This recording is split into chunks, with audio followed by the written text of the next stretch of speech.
اعوذ باللہ من الشیطان الرجیم بسم اللہ الرحمن الرحیم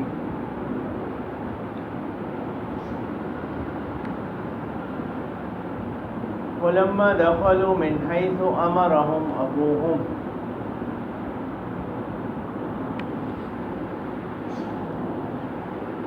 تو یہاں سے حضرت یوسف علیہ السلام کا قصہ چل رہا تھا، اور دوسری مرتبہ جو ہے ان کے بھائی مصر میں آئے. جیسے ہم نے گزشتہ آیت میں پڑھ لیا تھا کہ حضرت یعقوب علیہ السلام نے ایک تدبیر ان کو یہ بتلائی کہ آپ لوگوں نے ایک ہی دروازے سے داخل نہیں ہونا، مختلف دروازوں سے داخل ہونا. اب اسی چیز کو آگے بیان کر رہے ہیں. وَلَمَّا دَخَلُوا مِنْ حَيْثُ أَمَرَهُمْ أَبُوهُمْ، جب وہ لوگ داخل ہو گئے مصر میں اسی طریقے پر جس پر ان کے والد نے ان کو حکم دیا تھا. مَا كَانَ يُغْنِي عَنْهُم مِّنَ اللَّهِ مِنْ شَيْءٍ.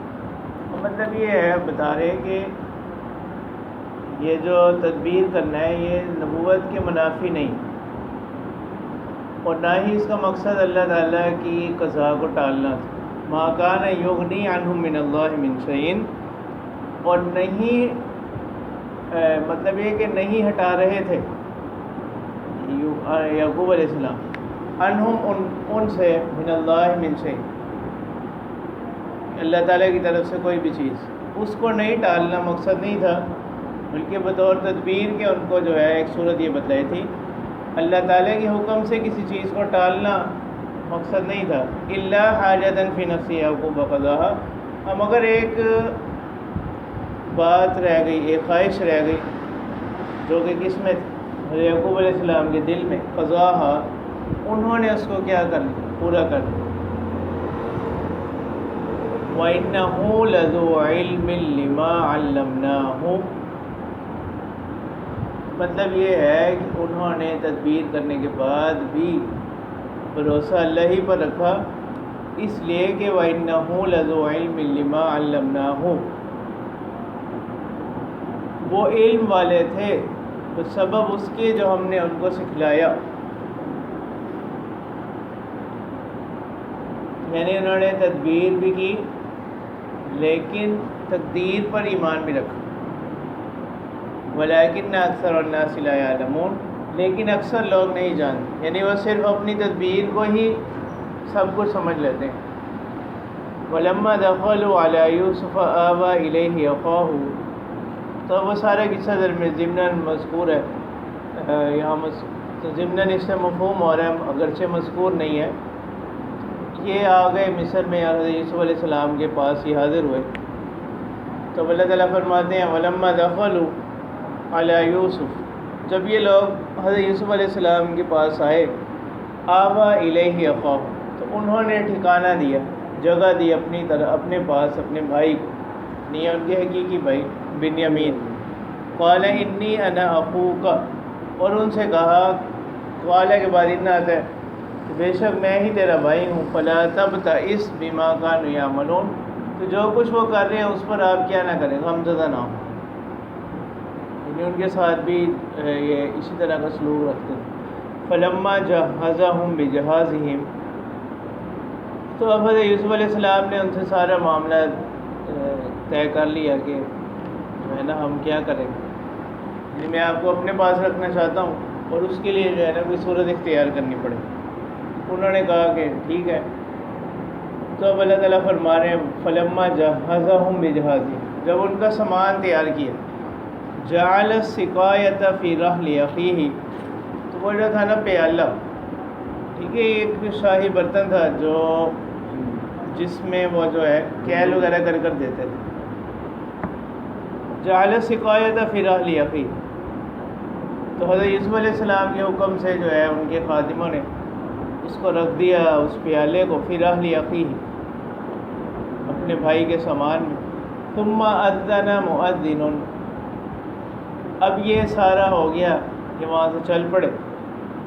ٹھیک ہے، پھر کیا ہوا؟ ثم اذن مؤذن، ثم تراخی کے لیے، اور تراخی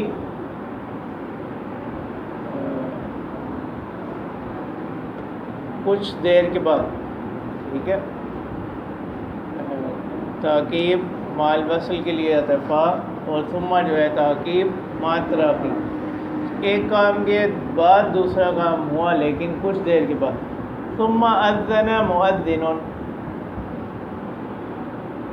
پھر جو ہے ایک پکارنے والے نے پکارا، ایتھا العیر انکم لسارقون،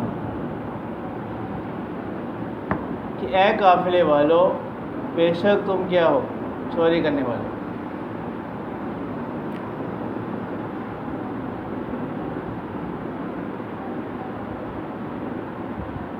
قالوا واقبلوا علیہم ماذا تفقدون،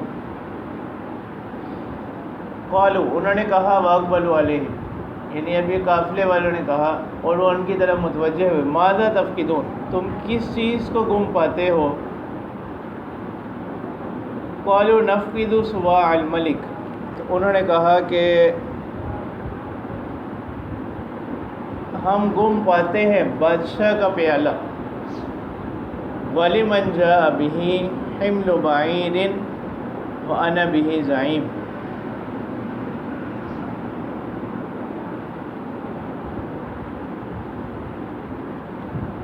اور جو اس کو لے کر آئے گا اس کے لیے ایک اونٹ کا بوجھ ہوگا. مطلب یہ کہ ایک اونٹ کے بوجھ کے برابر اس کو انعام دیا جائے گا. وَأَنَا بِهِ زَعِيمٌ، اور میں اس کا ضامن کہ میں اس کو یہ چیز کیا کروں، دلواؤں. قالوا تاللہ لقد علمتم ما جئنا لنفسد فی الارض وما كنا سارقین،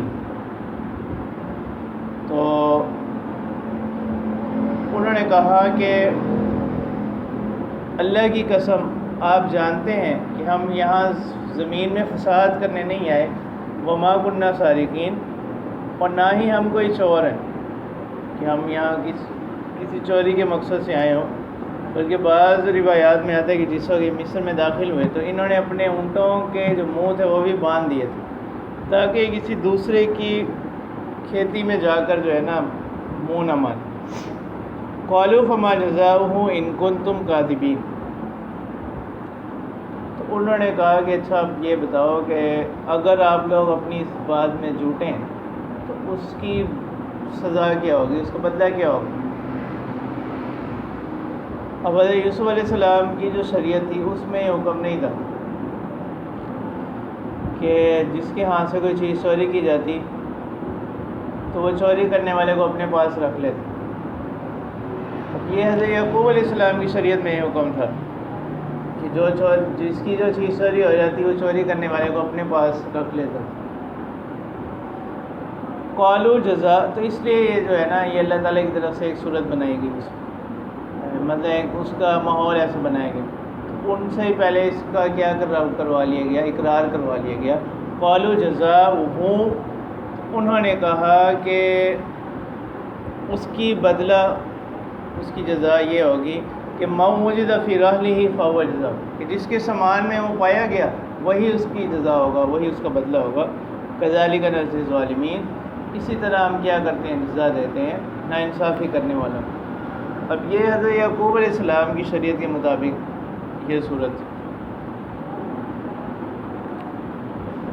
فَبَدَأَ بِأَوْعِيَتِهِمْ قَبْلَ وِعَاءِ أَخِيهِ، تو اب یہ جو خادم تھے یہ چونکہ سارا کام حضرت یوسف علیہ السلام کے حکم سے ہی عورت اس طرح نسبت ان کی طرف کی جا رہی ہے، تو اس کو کہتے ہیں اسناد مجازی. ایک ہے اسناد حقیقی کہ حکم کی نسبت ہو فاعل حقیقی کی طرف، اور ایک ہوتا ہے اسناد مجازی کہ حکم کی نسبت جو ہے وہ کس کی طرف ہوتی ہے، مجازن جو ہے اس کی طرف ہوتی ہے،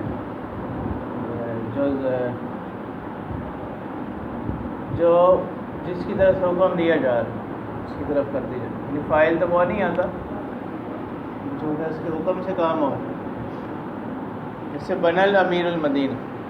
فبدأ بأوعیتہم، ٹھیک ہے، اب تلاش کرنے والوں نے ان کے سامان سے ابتدا کی، باقی بھائیوں سے. قبل وعاء اخیہ، ٹھیک ہے، اپنے بھائی کے سامان سے، ان کے بھائی کے سامان سے پہلے باقی بھائیوں کے سامان. ثم استخرجها من وعاء اخیہ، پھر اس کو نکال لیا ان کے بھائی کے سامان سے کذالک کدنا لیوسف، اسی طرح ہم نے تدبیر کی یوسف علیہ السلام کے لیے. یہ وہی ان کی شریعت میں یہ حکم نہیں تھا، چوری کی صورت میں یہ سزا نہیں تھی، یہ حضرت یعقوب علیہ السلام کی شریعت میں تھی. اس وجہ سے یہاں صورت ایسی بنائی گئی، ما کان لیأخذ اخاہ فی دین الملک الا ان شاء اللہ. وہ کہتے ہیں وہ نہیں تھے، یعنی ان کو اس چیز کا اختیار نہیں تھا کہ وہ لے لیتے اپنے بھائی کو فی دین الملک، اس بادشاہ کے جو ہے حکم کے مطابق، الا ان شاء اللہ، مگر جو اللہ چاہے. اس بادشاہ کے ہاں جو قانون تھا اس میں یہ حکم نہیں تھا. نرفع درجات من نشاء، مطلب یہ ہے کہ ہم نے یوسف علیہ السلام کو سمجھ بوجھ علم و حکمت عطا کیا، اور ہم بلند کرتے ہیں درجات کو جس کو ہم چاہتے ہیں. وفوق کل ذی علم علیم، اور اس میں بھی یعنی ان کو یہ علم و حکمت کا عطا کرنا یہ محض ہماری طرف سے. وفوق کل ذی علم علیم، اور ہر علم والے کے اوپر ایک جاننے والی ذات موجود ہے. تو علیم سے مراد اللہ تعالیٰ کی ذات. تو اس کا یہ بہت سے لوگ اس کا یہی ترجمہ کرتے ہیں کہ ہر علم والے کے اوپر علم والا ہے. ٹھیک ہے، تو یہ درست نہیں ہے، یعنی یہ کوئی اس میں تفضیل نہیں، بلکہ یہ تو بات ہو رہی ہے کہ جتنے بھی علم والے ہیں ان سب سے بڑی ایک جاننے والی ذات ان کے اوپر موجود ہے، اور وہ اللہ تعالیٰ کی ذات ہے. تو علیم یہ اللہ تعالیٰ کی صفت. وفوق کل ذی علم علیم، اور ہر علم والے کے اوپر ایک بڑا جاننے والا موجود ہے. ٹھیک ہے، یعنی یہ دو لوگوں کے درمیان باہمی تقابل نہیں ہو یا ان کے درمیان کوئی موازنہ نہیں ہو. تو اس طرح سے اس کا ترجمہ کرنا یہ درست نہیں. وفوق کل ذی علم علیم، اور ہر علم والے کے اوپر ایک جاننے والی ذات موجود. ٹھیک ہے، اب سوال یہ آتا ہے کہ حضرت یوسف علیہ السلام تو اللہ کے پیغمبر ہیں، اور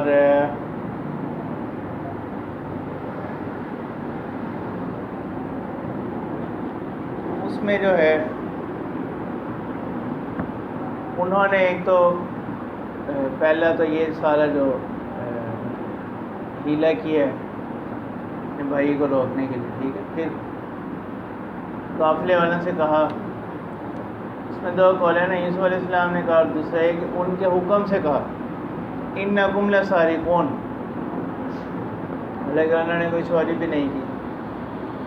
ٹھیک ہے، تو اس میں پہلی بات تو یہ جہاں تک بنیامین کو روکنے کی بات ہے نا، اس میں تو یہ کہ وہ پہلے ساری بات حضرت یوسف علیہ السلام نے ان سے کر لی، ان کو بتا بھی دیا تھا کہ اس میں جو ہے نا اس کی صورت اس طرح سے بنے گی، اور ان کی اپنی بھی اس پر کیا تھی رضامندی تھی. تو اب وہ ان کو روکنے کے لیے بطور ہیلا کے بطور تدبیر یہ کیا گیا. ٹھیک ہے، اب ہیلے جو ہے نا وہ دو طرح کے ہوتے ہیں. ایک تو ہوتا ہے کہ کسی جائز غرض کے حصول کے لیے ہیلا کرنا، جائز کام ہے اس کو حاصل کرنے کے لیے یا اس کی تکمیل کے لیے کوئی ہیلا کرنا، یہ تو جائز ہے. اور ہیلے کی جو ممنوع صورت ہے وہ ہے کہ کسی کے حق کو باطل کرنے کے لیے، کسی کے حق کو باطل کرنے کے لیے کیا کرنا، کوئی ہیلا کرنا. یہ کیا نہیں ہے، درست نہیں ہے. ٹھیک ہے، اسی کی مثال جیسے 23ویں پارے میں بھی آپ نے پڑھی ہے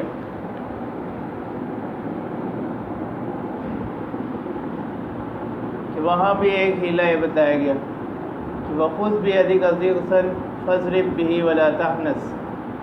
ٹھیک ہے، 100 کمچیاں مارنی، تو اللہ تعالیٰ نے ایک ہیلے کی صورت یہ بنائی کہ کیا کر کہ ان کو ایک ہی مرتبہ اکٹھا کر کے مارو. تو یہاں پر بھی یہ بطور ہیلا کے کیا گیا.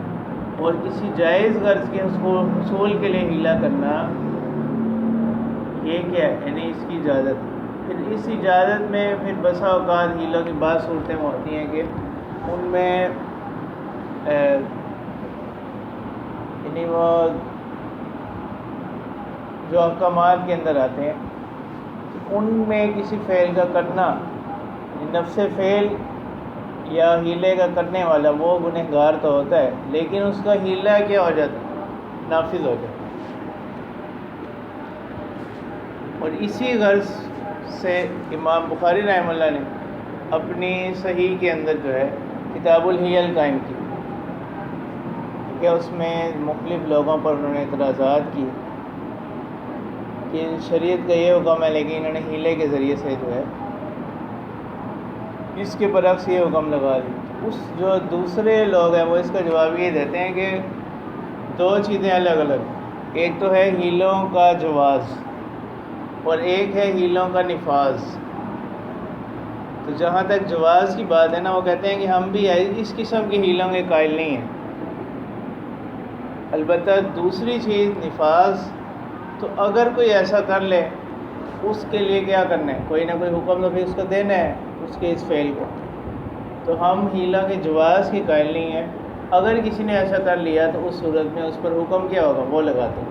تو یہ دونوں چیزیں الگ الگ، جواز بھی اور نفاذ بھی. اس پر جو ہے نا وہ نظیر ہی پیش کرتے ہیں کہ جیسے احادیث میں نبی اکرم صلی اللہ علیہ وسلم نے منع فرمایا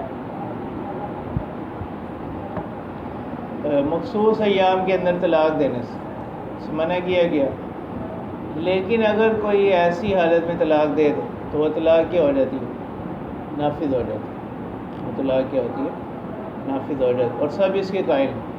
اسی طرح یہاں پر بھی ہے کہ اس قسم کی ہیلے کرنا جو امام بخاری رحمہ اللہ نے وہاں پر صورتیں بیان کی، تو اس قسم کی ہیلے کرنا جائز نہیں ہے. لیکن اگر کوئی کر لے تو ان کا نفاذ ہو جائے، نافذ ہو جائیں گے، پھر اس کے مطابق اس پر کیا کر دیا جاتا، حکم لگا دیا جاتا.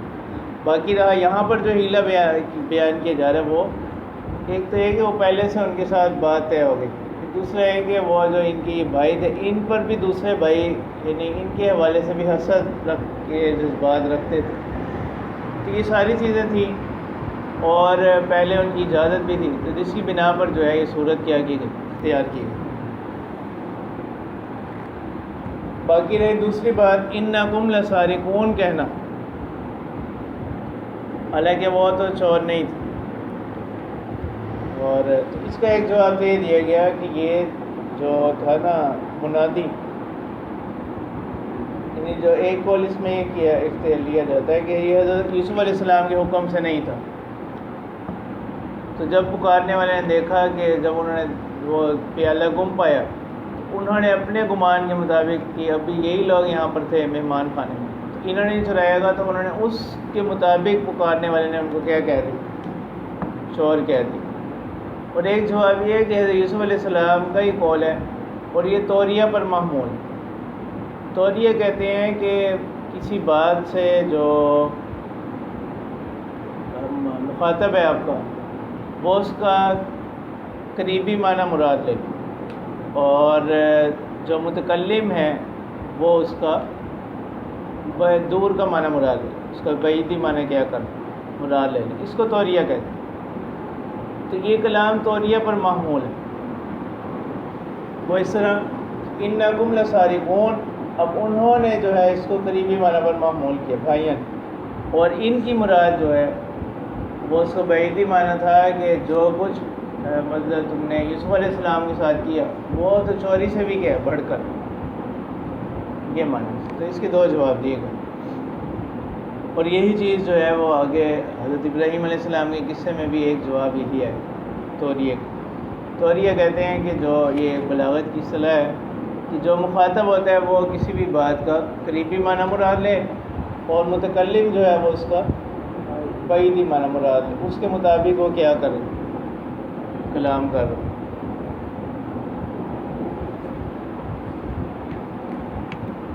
قالوا ان يسرق فقد سرق اخ له من قبل. تو انہوں نے کہا کہ اگر ایسا ہے تو اصل میں جو ہے بظاہر لوگوں کی فطرت ایک ہی رہتی.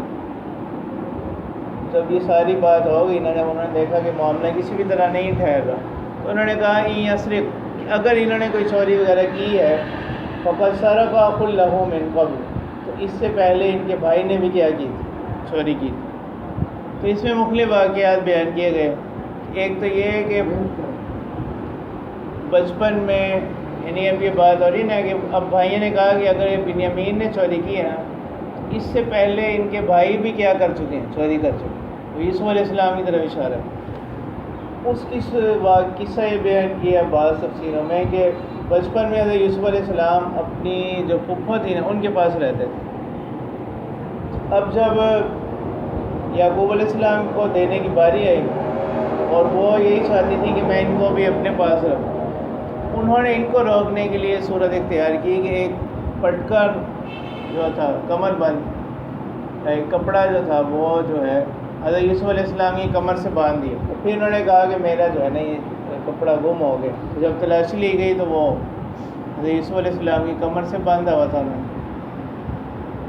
تو اسی شریعت کے حکم کے مطابق انہوں نے پھر ان کو اپنے پاس رکھ لی کچھ عرصے کے لیے مزید، اس طرف اشارہ ہے۔ اور ایک قول یہ بھی بیان کیا جاتا ہے کہ بچپن میں حضرت یوسف علیہ السلام نے اپنے نانا کا بت چرا کر اس کو توڑ دیا، تو اس طرف اشارہ ہے۔ فَأَسَرَّهَا يُوسُفُ فِي نَفْسِهِ وَلَمْ يُبْدِهَا لَهُ، تو یوسف علیہ السلام نے اس بات کو اپنے نفس میں چھپایا، اس کا اظہار نہ کیا اور ان کے سامنے ظاہر نہ کیا۔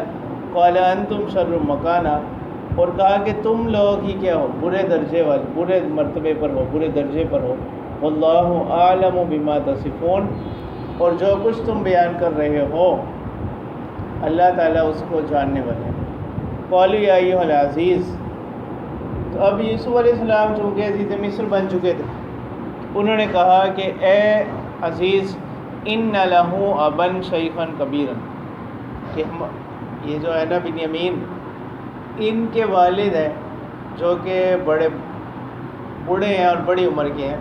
فَخُذْ أَحَدَنَا مَكَانًا، اب اس سے یہ کام تو سرزد ہو گیا ہے، انہی کے سامان سے وہ جو گم شدہ چیز تھی وہ برآمد ہوئی ہے، لیکن اب آپ ایسا کریں کہ ہم میں سے کسی ایک کو ان کی جگہ رکھ لیں۔ اِنَّا نَرَاكَ مِنَ الْمُحْسِنِينَ، ہم آپ کو دیکھتے ہیں نیکوکاروں میں، یہ یعنی آپ احسان کرنے والے ہیں، سلوک کے اعتبار سے اچھے ہیں۔ قَالَ مَعَاذَ اللَّهِ،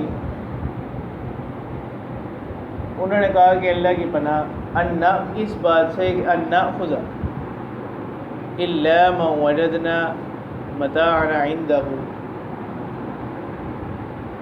کہ ہم تو صرف اسی کو لیں گے کہ جس کے سامان سے ہم نے وہ چیز پائی۔ انا اذا لظالمون، اگر ہم ایسا نہ کریں اور مطلب ہے کہ اگر ہم ایسا نہ کریں، اس کی جگہ کسی اور کو رکھ لیں، تو اس وقت تو ہم کیا کرنے والے ہوں گے؟ ناانصافی کرنے والے ہوں گے۔ تو ظالمون کا یہ معنی ظلم نہیں ہوگا، ناانصافی کرنے والے ہوں گے۔ تو اسی سے بعض مفسرین نے کہا کہ یہ حکم جو ہے یہ بھی وحی سے تھا کہ اب اس کی جگہ کیا نہیں کر سکتے، کسی اور کو نہیں کر سکتے۔ تو اس وجہ سے انہوں نے کہا کہ اگر ہم ایسا کریں گے تو ہم کیا ہوں گے؟ ناانصافی کرنے والے ہوں گے۔ اب آگے یہاں سے قصہ جو ہے وہ بیان ہوگا کہ اب ان کے بھائیوں نے پھر کیا کیا اور کس طرح سے انہوں نے اب جا کر حضرت یعقوب علیہ السلام کو جا کر یہ بات بتلائی، پھر ان کا جواب کیا ہوا، پھر اس کے بعد کیا واقعات پیش آئے، وہ پھر انشاءاللہ آگے آ جائے۔